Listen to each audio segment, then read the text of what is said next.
Anyway, good morning. My name is Ramesh Retnam. I'm originally from Malaysia. Came to this country back in 1985, and I used to have a lot of hair like you boys right there. It's all gone. Anyway, I came in 1985, and there's a story behind it, real quick. I had a scholarship back home to do engineering. I didn't like it, so I decided I'm not going to go to classes. So I lost the scholarship. My dad was mad, so I made a deal with him. Let me go to America. He laughed at my face and said, "You're going to go to America? You can't even make it in our country?" I said, "Give me a chance, one chance."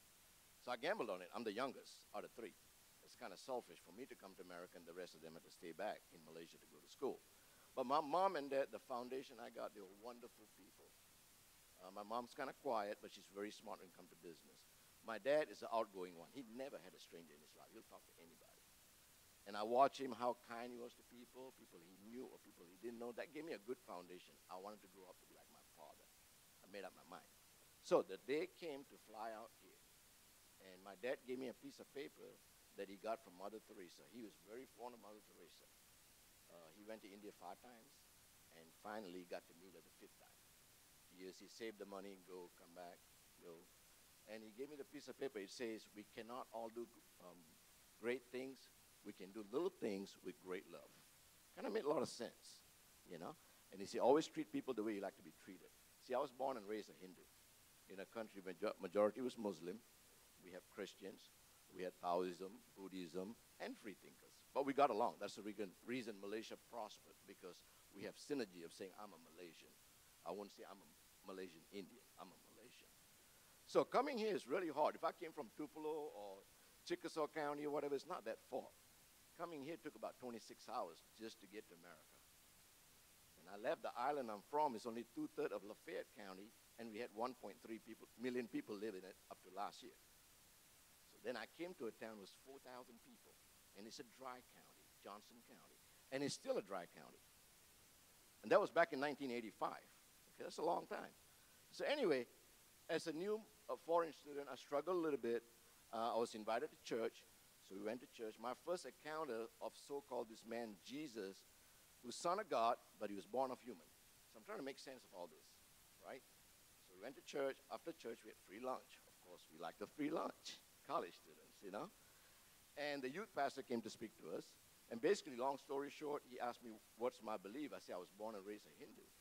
He said, how do you pray? I said, God, watch over my parents, take care of my brother and sister, and make me a good boy, and make me do well. That's it. He said, now you got to understand, you got to get Jesus in you. If you don't, you're going to burn in hell. I looked at him, I said, I don't really like your God. It's not very loving. So anyway, long story short, my first summer I had to get a job. I washed dishes in 2 places, $3.35. I worked about 80 hours a week, made about 8 hours of work. 12 hours of work is about $40. But still, I felt good every night. I stunk, but I made money because I need the tuition money. I made a deal with my dad. Second summer, I heard about the summer internship, selling books and Bibles door to door. Some of my friends back in 86, they went and did it. I didn't go. I went to Tulsa, Oklahoma to wash dishes. So the next summer when 87 came, I said, you know what? I'm going to give it a shot. Because they told me if you work hard, you'll do well. So went for training 1 week, was really scared. The owner of the company, Thomas Nelson Publishers, the world's largest Bible publisher, used to be, is originally from Lebanon. He came to this country during the war. And he always said, you foreign students, don't worry. If you don't speak good English, if you work hard, you'll make it. So I went out my first summer, 1987, saved $3,700. I felt rich. That's about $15,000 in 3 months in today's dollar. So I was like, man, tuition is $1,800. I got extra money. So I asked that young lady back there, Alicia, for a date. Took her to Diamond's Chicken, $2.99 per person. So I grew in the business. Sonny Cruz was my boss. He said, stay in it, grow it, straight commission. So I dedicated my life. Since I learned something, I started recruiting college students from Malaysia. And I grew my group within 3 years to 150 students. And we sell in the summer about $1.3 to $2 million worth of book, wholesale, not retail, in 3 months. So they call us the Malaysian Persuasion Group. Okay? But something changed. I tell the kids, when you go out there, don't lie. People ask me, are you a Christian? I say, I'm still learning. I don't know. I'm not a Christian. I'm not going to lie to them to sell a book. Why are you selling these Bibles? To make money to go to school.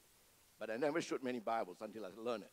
So the students of mine, about 1998 onwards, 70% of our sales came from the Bibles. And most of them that worked either one summer or up to three summers, they accepted Christ as their Savior.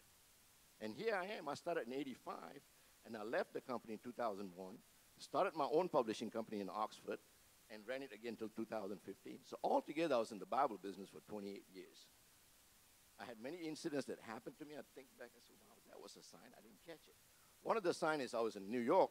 I was flying back after a convention. I had another company called AIM Fundraising, which is in Houston. I was flying back. This man sitting next to me at the exit seat. Here, I'm a short guy. This guy was really tall, and he looked Italian. So I said, hey, how you doing? He said, how you doing? So I bought a book about Mother Teresa. So I opened it. I started reading it. And I keep looking for that phrase, a quote. So when I came to the quote, it says, we cannot all do great things, but we can do little things with great love. I put the book in the pocket, looked at the man, start talking. I said, are you Italian? He goes, no. No, I'm not cocky, but I'm very straightforward. I'm not afraid to talk to people. That doesn't mean I'm cocky. He said, no, no, no. I see you were reading about Mother Teresa. That's where I'm from, Skopje, Macedonia. I'm like, what? So we started talking. His mom grew up there during the war. They moved here, and she never wanted to go back to her country. She never did. So when I touched down in Memphis, got in my car, drove off, got to Batesville, and said, oh, gosh, that book, I left it there. You know, when you buy a book at the airport, it's very expensive. So I'm like, okay, I got what I wanted. I'm not going to finish the book. So this went on. And right about, what year was Harvey? 2015. Our business grew. The AIM fundraising grew. I tried to diversify because book business won't last long. Internet, all this stuff. So 2015 came, and Hurricane Harvey came, teased us a little bit, went to Corpus Christi, went back to Gulf of Mexico, came back, and we had almost over $1 million worth of inventory. You all seen students come and sell cookie dough, elementary school kids? That's the business we did. We had sales reps all over the big cities. It got hit pretty hard. So after the hurricane, at that time I was already starting to talk with Eddie and Pastor Black before that.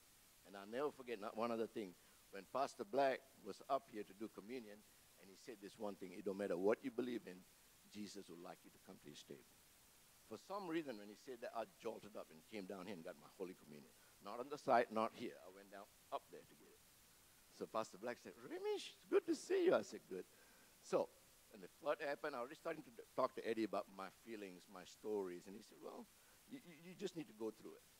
So I drove down to Houston, stopped at a restaurant, to go to Houston. I always take the same route. I used to travel 30 days recruiting. So every restaurant I stopped is the same hotel, whatnot. Got to Houston, estimated the damage. It was pretty bad. I was like, okay, what am I going to do? My partner kind of said, hey, everything is in your name. Let's worry about this. He's not worried about me. He's worried about himself. Anyway, on the way back, I stopped to eat at a restaurant, got hit, somebody hit my truck, and I became like Lieutenant Dan from Forrest Gump. Have y'all seen Forrest Gump? Okay. I was like, come on, God, bring it on. What else you got? Bring it on. So I stopped in Scott, Louisiana, my usual stop. Went in there. The lady still remembered me because I always stop there. She said, Ramesh, where you been? So we talked for a minute. I told her what happened. Long story short, she gave me a beer. She said, wait, don't go home. Relax here for 2 hours. So I went outside to smoke a cigarette, which I quit. I know my wife's real happy about that. This man pulled up in his truck, an old man. And I know people say coon something. I don't want to say it in church. But so he came out of the truck, looked at me, and he goes, do you have another cigarette? I said, sure. Gave him a cigarette. I don't mind talking to anybody. Talked to him for a minute, and then he said, where are you from? I said, Oxford, Mississippi. He said, oh, you rebels. We don't like y'all. Because he's an LSU Tiger. So we talked a little bit more, and he asked me, what were you doing? I said, I went to Houston. This is what happened. He said, oh, Harvey. I said, yeah. I told him the story, and we talked for a few more minutes. And he asked me, tell me your name again. I said, Ramesh. He said, Ramesh, don't worry. Everything is going to be fine. So I'm like, you don't even know me. I didn't tell him that. So after he left, I don't know, something told me I felt like I'm more at ease instead of worrying, how am I going to take care of this? So I walked back in, got some boudin, left, got together with Eddie, and start talking about my life, where Jesus been with me the whole time. See, I'll end by saying this. Nobody plans to fail. We just fail to plan. But I figured out at the end of the day, God always had a plan. So the day I got baptized and the education I got from Eddie, Pastor Black, and many other church members here, I'm very, very happy to be Christian. Thank you.